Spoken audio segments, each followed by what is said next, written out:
Halo anak-anak, apa kabar? Bertemu lagi di pembelajaran online biologi.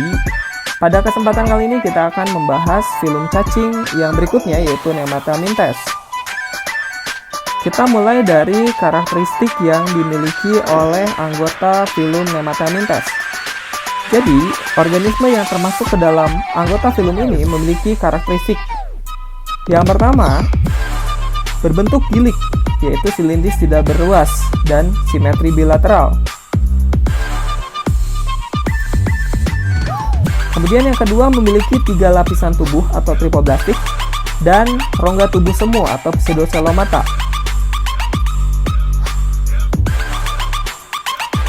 Yang ketiga, permukaan tubuhnya dilapisi oleh zat lilin atau kutikula. Yang keempat, memiliki saluran pencernaan yang lengkap dari mulai mulut sampai ke anus. Yang kelima, alat ekskresi berupa sel renet, yaitu sel yang berbentuk seperti huruf H.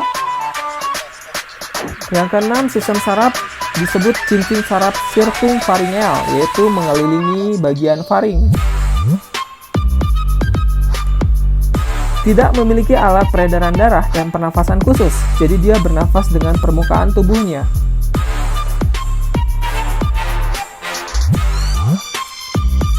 Reproduksi dilakukan secara seksual, yaitu peleburan antara gamet jantan dan gamet betina.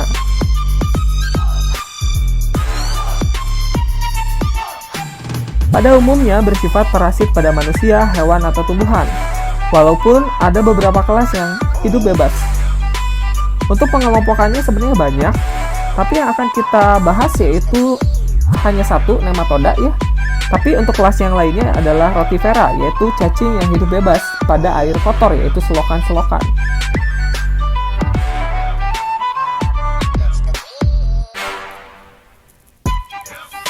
Kita lihat contoh beberapa anggota kelas nematoda yang sangat terkenal dan banyak dibahas. Yang pertama adalah Ascaris lumbricoides. Cacing ini memiliki ciri-ciri sebagai berikut. Yang pertama, hidup parasit di dalam usus halus manusia. Yang kedua, ukuran tubuh cacing betina sekitar 20-30 cm dengan diameter 2-3 mm. Cacing betina punya ukuran tubuh lebih besar dibandingkan dengan cacing jantan dan ujung ekornya lurus. Cacing jantan punya ukuran tubuh lebih kecil dan ujung ekornya bengkok. Lubang kelamin terdapat di anus, dilengkapi dengan bagian yang kita sebut sebagai perineal spicula. Permukaan tubuhnya licin dan tertutup oleh lapisan kutikula. Ini merupakan contoh gambarnya. Ya, yang pertama yang besar ini adalah yang betina, ujung ekornya lurus. Sedangkan yang berikutnya yang kecil itu adalah yang jantan, ujung ekornya bengkok. Marilah kita lihat daur hidup dari Ascaris lumbricoides.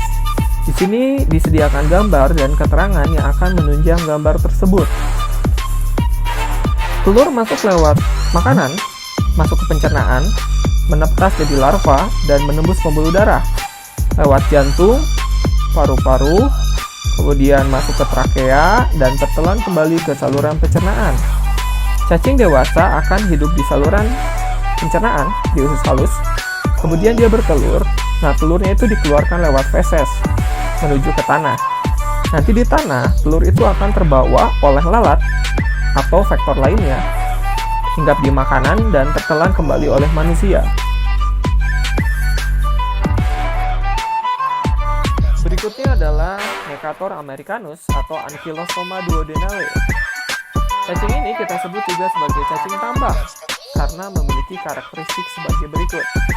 Yang pertama disebut cacing tambang karena pada mulanya terdapat di daerah tambang dan menginfeksi para pekerja tambang masuk melalui kaki.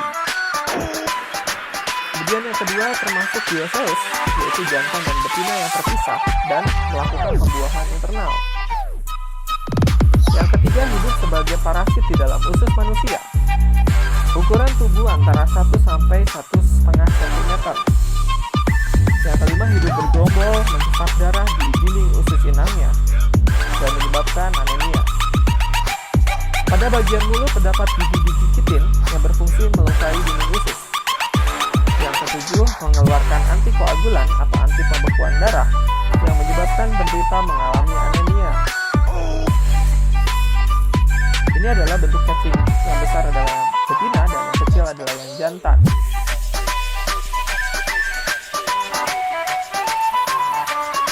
Oke, marilah kita sama-sama melihat daur hidup dari Necator americanus atau cacing tambang. Di sini sudah disediakan gambar dan keterangan. Pertama-tama, feses manusia mengandung banyak sekali telur cacing tambang yang akan menetas menjadi larva pertama, namanya Rabidiform. Larva tersebut akan berkembang menjadi larva kedua, namanya Filariform, yang bisa punya kemampuan untuk menembus kaki dan masuk ke pembuluh darah, ke jantung, ke paru-paru, ke trakea, kemudian tertelan ke saluran pencernaan. Kemudian di saluran pencernaan, tepatnya di usus halus, cacing ini akan tumbuh menjadi dewasa dan menghisap darah manusia, sehingga orang yang terinfeksi akan menyebabkan anemia.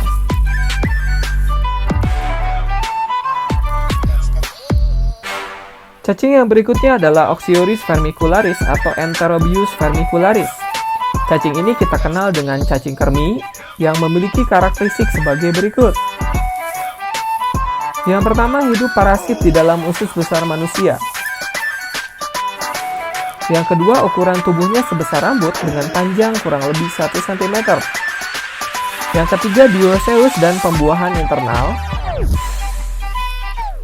Yang keempat, cacing betina bertelur pada malam hari, sehingga menyebabkan rasa gatal pada anus orang yang terinfeksi. Yang kelima, dapat menyebabkan autoinfeksi atau menginfeksi diri sendiri. Jadi kalau ada orang yang menggaruk anus, kemudian telur-telur itu akan ada pada kuku. Dan ketika dia tidak mencuci tangan, kemudian makan, maka cacing itu akan masuk kembali ke dalam tubuh. Ini adalah bentuk cacingnya dan telur-telur cacing yang ada di anus.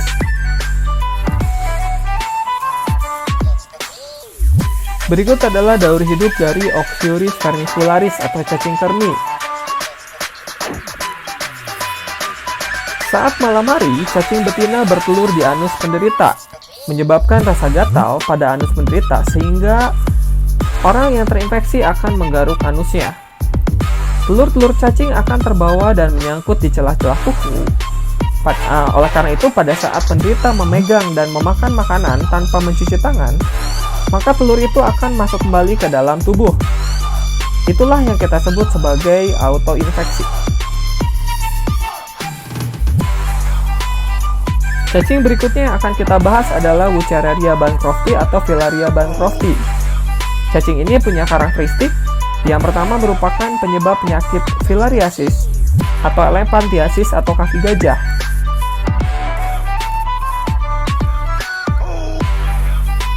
Yang kedua, cacing dewasa hidup pada pembuluh getah bening, kemudian menyumbat, sehingga cairan tubuh terkumpul pada ruang antar sel jaringan kaki.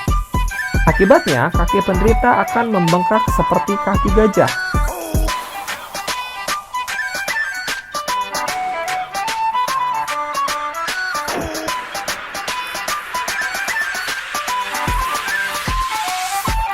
Yang ketiga, cacing ini masuk ke dalam tubuh melalui gigitan nyamuk spesies Culex sp.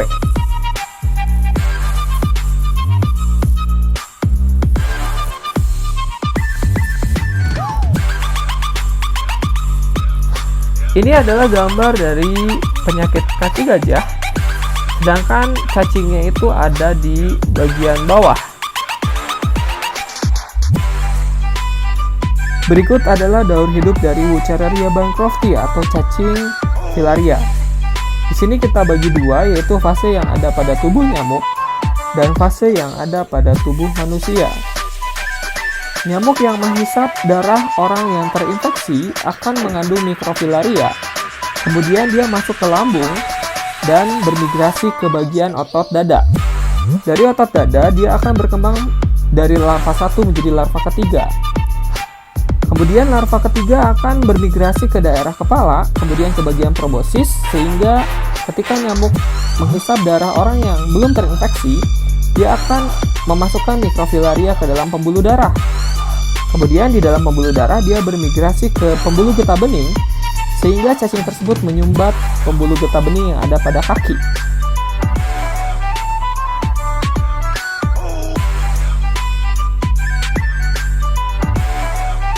Yang terakhir kita bahas beberapa contoh cacing nematoda yang lain. Yang pertama ada spesies Trichinella spiralis yang menyebabkan penyakit trichinosis pada manusia, babi atau tikus.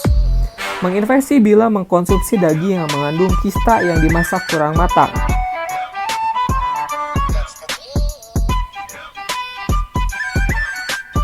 Kemudian yang kedua adalah Loa-Loa filariasis yang menginfeksi mata dan dapat menyebabkan kebutaan. Jadi tanda-tanda orang terkena Loa-Loa adalah sering berkedip.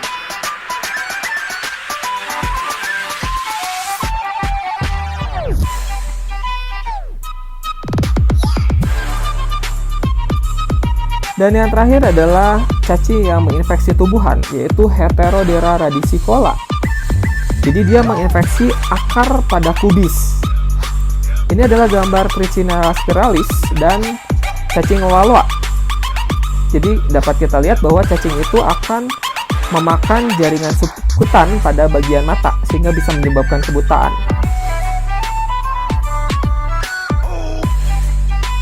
Ya, itu saja untuk pembelajaran online biologi pada kesempatan kali ini. Terima kasih untuk anak-anak yang sudah menyimak. Apabila ada pertanyaan, silakan hubungi guru biologi masing-masing atau alamat-alamat media sosial di bawah ini.